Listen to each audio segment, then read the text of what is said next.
Good morning, it's Michael Gray with rnhealthcoaching.com. The following excerpt is going to be a part of my 4x4x48 David Goggins challenge. Basically, it's 4 miles every 4 hours times 48 hours. I started this on 4 p.m. on Good Friday and I ended on Easter Sunday 2020. If you can't do 4 miles, then you do 40 minutes or more of some type of exertional activity, whatever it is that you feel that you can tolerate for that amount of time every 4 hours. It's actually quite challenging. One of my other biggest influencers is Lex Fridman, who is an MIT physicist and has the podcast AI podcast, which is artificial intelligence, and he took this challenge from David Goggins, as well as in between each of the iterations he did a gratitude journal.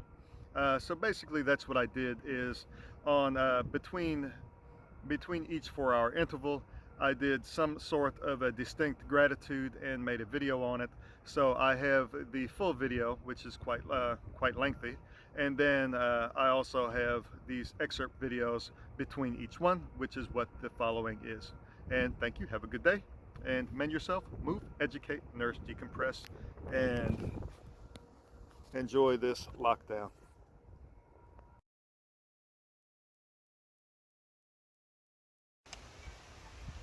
All right, this is Michael Gray here on Sunday at around, I don't know, 3 or 4 p.m. and I've just completed this 4x4x48 hour David Goggins challenge. So over the period of the last 48 hours, on average, I had about 14 minutes of some type of moving, whether or not it was walking, riding my bicycle, jogging, that type of thing. And the weather has changed, and I've had quite a few different types of weathers here in the past 48 hours, and did about 8 hours worth of moving. So mission was accomplished. I fasted for a while. I went through some difficult times and I wanted to quit, and I almost did, and I forged through it. So I'm glad that I did that. I'm appreciative of my wife supporting me and coming on the beach walk with me yesterday for 4 hours. For 4 miles rather. And it was nice. Went on a bike ride last night with Bobby Mack for about 2 hours. So had some relationship building, some spiritual building, some social building. Pretty much every aspect of my life was improved. With all of this coronavirus and everybody kind of being on a shutdown, that was the first opportunity for me in the last couple of weeks to actually kind of take a period of respite and to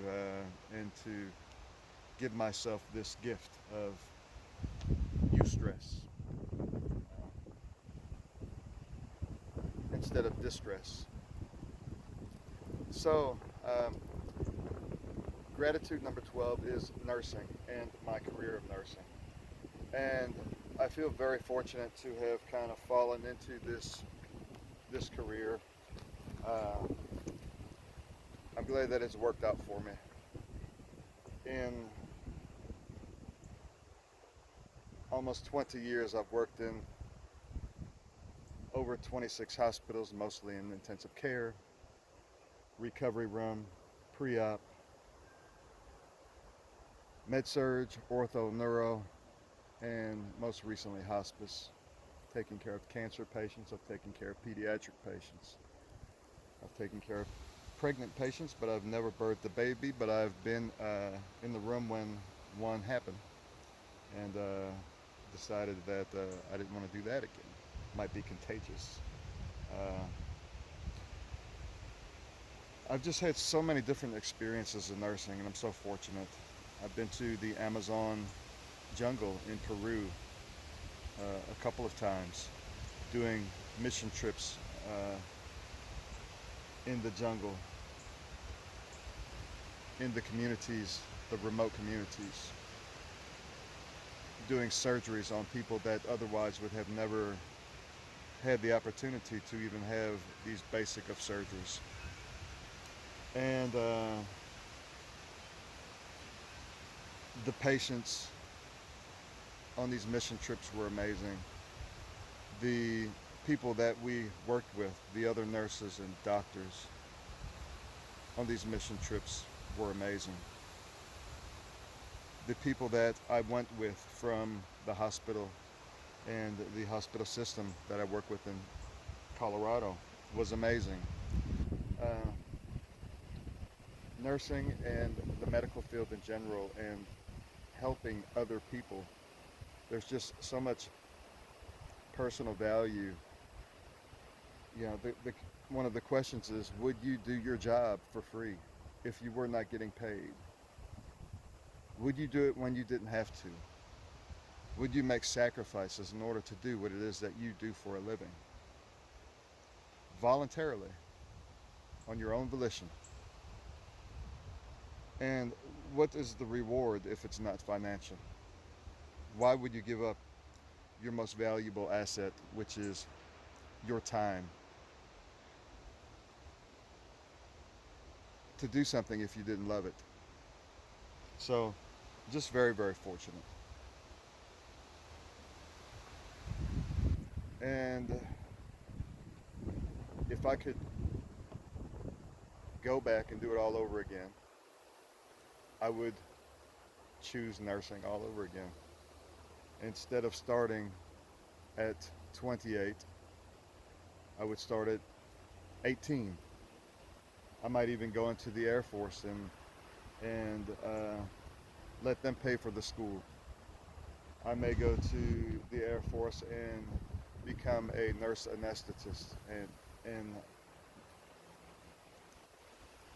went through the military's program of that, or maybe even gone to medical school.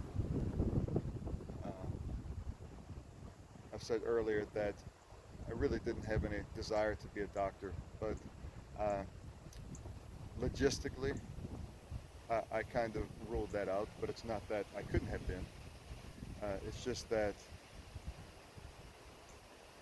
I just didn't see it being a possibility for me, considering the choices that I made earlier in life as far as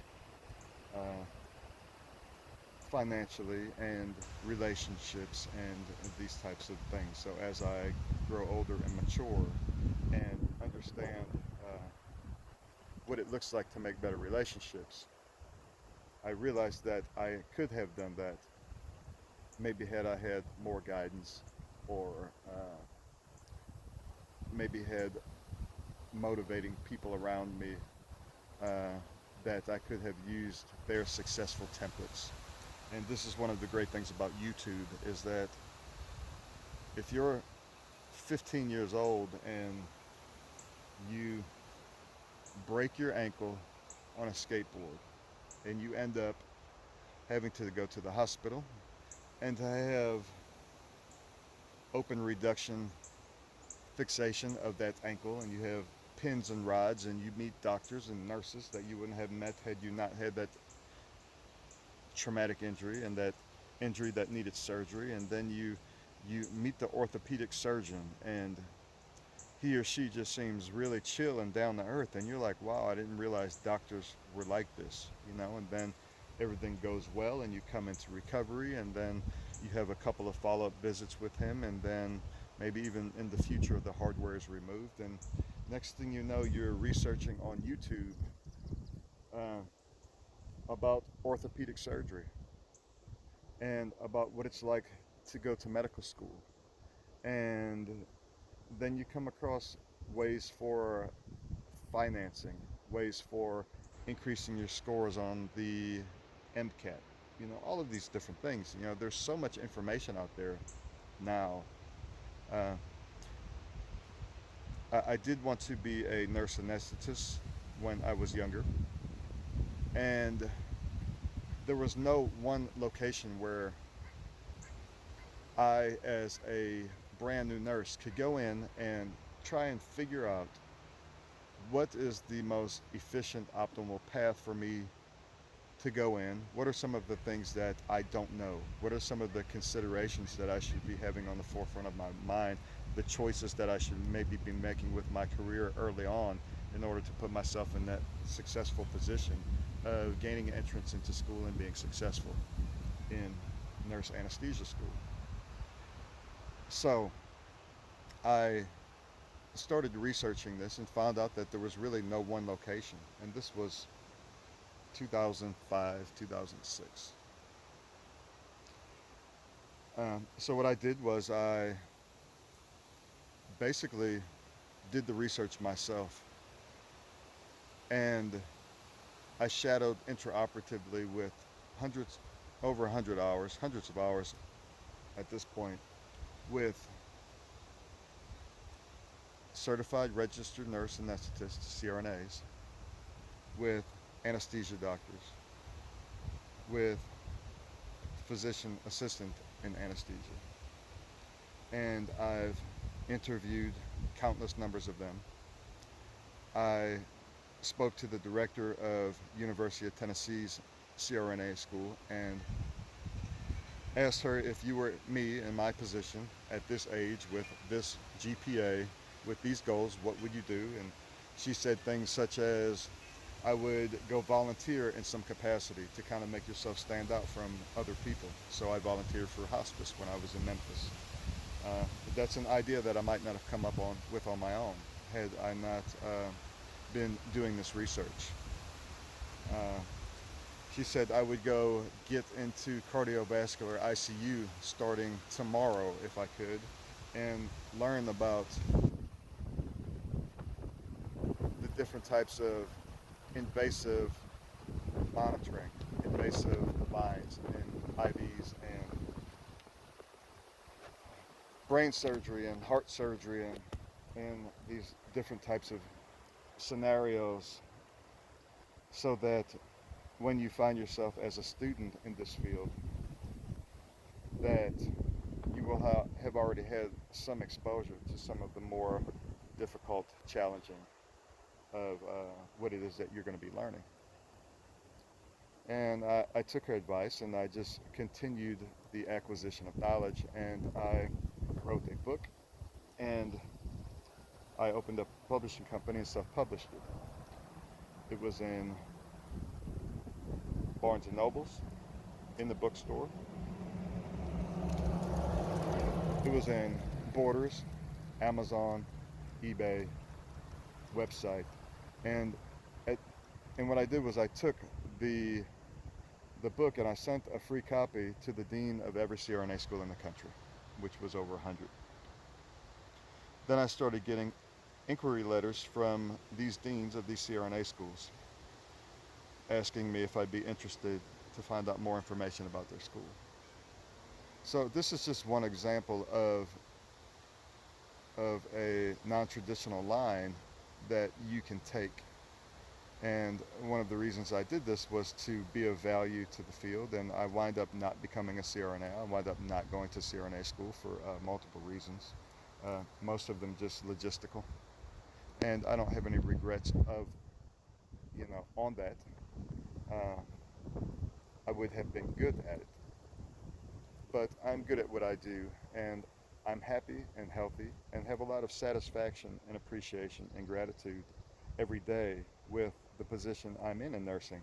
So why would I have regret over not doing something when I can just look at my present situation and just realize that my life is wonderful, and it's not necessarily these one or two big things that make a difference. It's the 100,000 small things, and you just can't focus so much when some bad things happen. You just have to know that you're going to get through it, and when things don't work out your way, you have to know that that's okay. You're still going to have a wonderful life.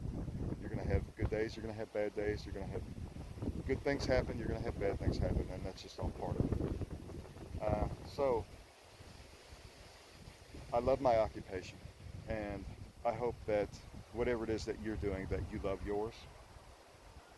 And I guess that's really it for my gratitude in nursing. I know my parents are proud of me. I know my peers respect me. I know that I have self-respect.